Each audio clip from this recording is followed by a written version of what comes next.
Hi everyone. இந்த வீடியோல நம்ம பார்க்க போறது tree data structure. Tree data structure அப்படின்னா என்ன? ஒரு ட்ரீயை இமேஜின் பண்ணிக்கோங்க.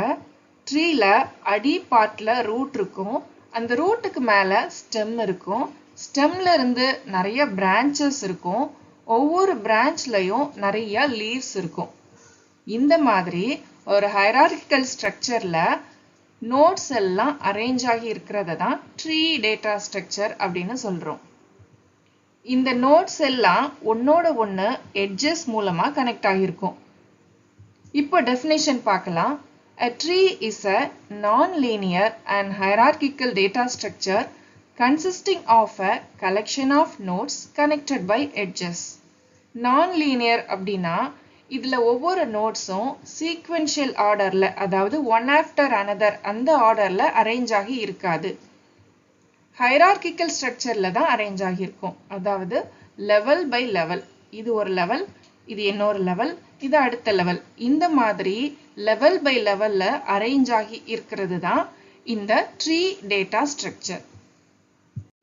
அடுத்தது இந்த ட்ரீ டேட்டா ஸ்ட்ரக்சர்ல என்னென்ன டெர்மினாலஜிஸ்லாம் யூஸ் பண்றோம் அப்படின்னு ஒண்ணா பார்க்கலாம். First note. நோட் அப்படின்னா என்ன? Collection of objects or entities. இதுல இருக்கிற இந்த பார்ட்டை தான் நம்ம நோட் அப்படின்னு சொல்றோம். ஒவ்வொரு நோட்லயும் டேட்டா அல்லது வேல்யூ ஸ்டோர் ஆகி இருக்கும். நோடுக்கு சைல்டு இருக்கவும் செய்யலாம், இல்லாமலும் இருக்கலாம். இதுல இருக்கிற ஒவ்வொரு நோட்ஸும் எட்ஜஸ் மூலமா ஒன்னோட ஒன்னு கனெக்ட் ஆகி இருக்கும்.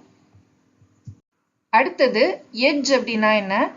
இதுல இருக்கிற எல்லா நோட்ஸும் இந்த லிங்க் மூலமா கனெக்ட் ஆகுது. இந்த லிங்கை தான் எட்ஜ் அப்படின்னு சொல்றோம்.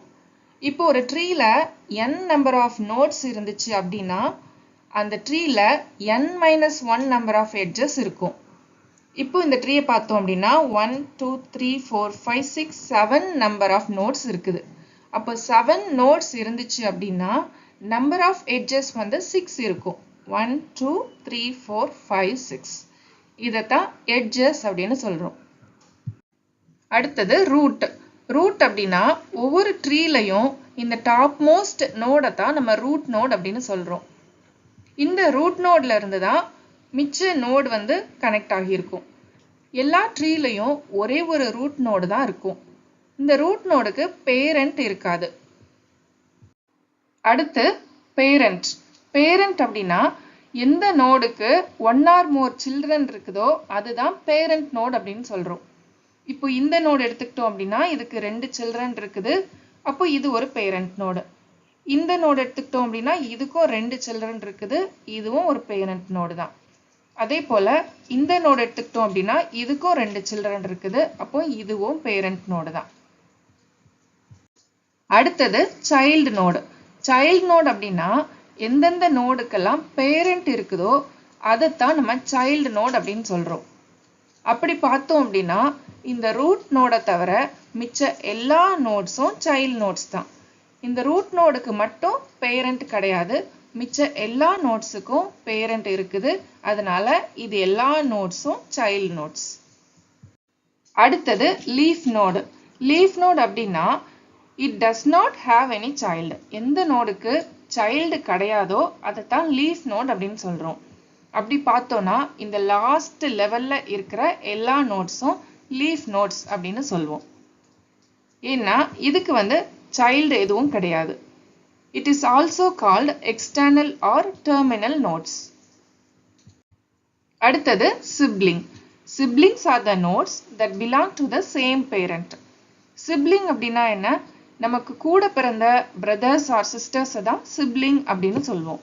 அப்படி பார்த்தோம் அப்படின்னா இந்த நோட் 2ம் 3ம் சிப்ளிங்ஸ். ஏன்னா இது ரெண்டுக்கும் சேம் பேரண்ட். அதே மாதிரி நோட் 4ம் 5ம் சிப்ளிங்ஸ். இது ரெண்டுக்கும் சேம் பேரண்ட் 2. அடுத்தது நோட் 6ம் 7ம் சிப்ளிங்ஸ். இது ரெண்டுக்கும் சேம் பேரண்ட் 3. அடுத்தது லெவல். லெவல் அப்படின்னா என்ன? இப்போ இந்த ட்ரீயை பார்த்தோம் அப்படின்னா இது ஒரு லைன்ல இருக்குது, இது அடுத்த லைன்ல இருக்குது, இது அதுக்கடுத்த லைன்ல இருக்குது. இதைத்தான் லெவல் அப்படின்னு சொல்றோம். எப்பவுமே லெவல் ரூட்டோட லெவல் 0ல இருக்கும். இதுக்கு அடுத்த லெவல் லெவல் 1ன்னு சொல்லுவோம். இதுக்கு அடுத்த லைனை லெவல் 2 அப்படின்னு சொல்லுவோம். அடுத்தது ஹைட். ஒரு ட்ரீயோட ஹைட்டை எப்படி கண்டுபிடிக்கணும் அப்படின்னா number of edges from the leaf node to the particular node in the longest path. இப்போ இந்த லாஸ்ட் லெவல் நோட்ஸை தான் லீஃப் நோட் அப்படின்னு சொல்றோம். இப்போ ஒரு லீஃப் நோட்ல இருந்து இந்த ரூட்டுக்கு போகும்போது நம்பர் ஆஃப் எட்ஜஸ் எத்தனை இருக்கு அப்படின்னு பார்த்தோம் அப்படின்னா 1 2. அப்போ இந்த ட்ரீயோட ஹைட் என்ன அப்படின்னா 2. அடுத்தது வந்து டெப்த். டெப்த் அப்படிங்கிறது இந்த ஹைட் கண்டுபிடிக்கிறதுக்கு அப்படியே ஆப்போசிட் டைரக்ஷன்ல போறது தான் டெப்த். அதாவது number of edges from the root node to the particular node. அப்போ ஒரு ட்ரீயோட டெப்த்தை எப்படி கண்டுபிடிக்கணும் அப்படின்னா இந்த ரூட் நோடோட டெப்த் வந்து 0. அப்போ இதுல இருந்து இந்த லீஃப் நோடு 7. இதுக்கு நடுவுல இருக்கிற டெப்த் வந்து 1 2. அப்போ இந்த ட்ரீயோட டெப்த் வந்து 2 அப்படின்னு சொல்லுவோம். அடுத்தது வந்து இன்டர்னல் நோட்ஸ். இன்டர்னல் நோட்ஸ் அப்படின்னா a node with at least one child node is called internal node. அதாவது ஒரே அட்லீஸ்ட் ஒரு சைல்டு இருந்தா கூட அதை வந்து இன்டர்னல் நோட் அப்படின்னு சொல்லுவோம்.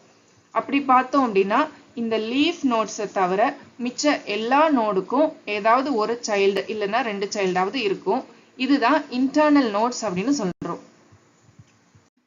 அடுத்தது வந்து சப்ட்ரீ. சப்ட்ரீ அப்படின்னா இப்போ ஒரு நோடும் அதோட டிசெண்டன்ஸும் அதாவது அதோட எல்லா சில்ட்ரனும் சேர்ந்து ஒரு ட்ரீ ஃபார்ம் பண்ணுது. அதுதான் சப்ட்ரீ அப்படின்னு சொல்றோம். அப்படி பார்த்தோம்னா இந்த ரூட்டுக்கு 2 சப்ட்ரீஸ் இருக்குது. இந்த சைடு வர்றது லெஃப்ட் சப்ட்ரீ, இதுக்கு இந்த பக்கம் வர்றது வந்து ரைட் சப்ட்ரீ. இந்த வீடியோ உங்களுக்கு யூஸ்ஃபுல்லாக இருந்துச்சுன்னா லைக் பண்ணுங்க, ஷேர் பண்ணுங்க, கமெண்ட் பண்ணுங்க, கண்டிப்பாக சப்ஸ்கிரைப் பண்ணுங்க. தேங்க்ஸ் ஃபார் வாட்சிங்.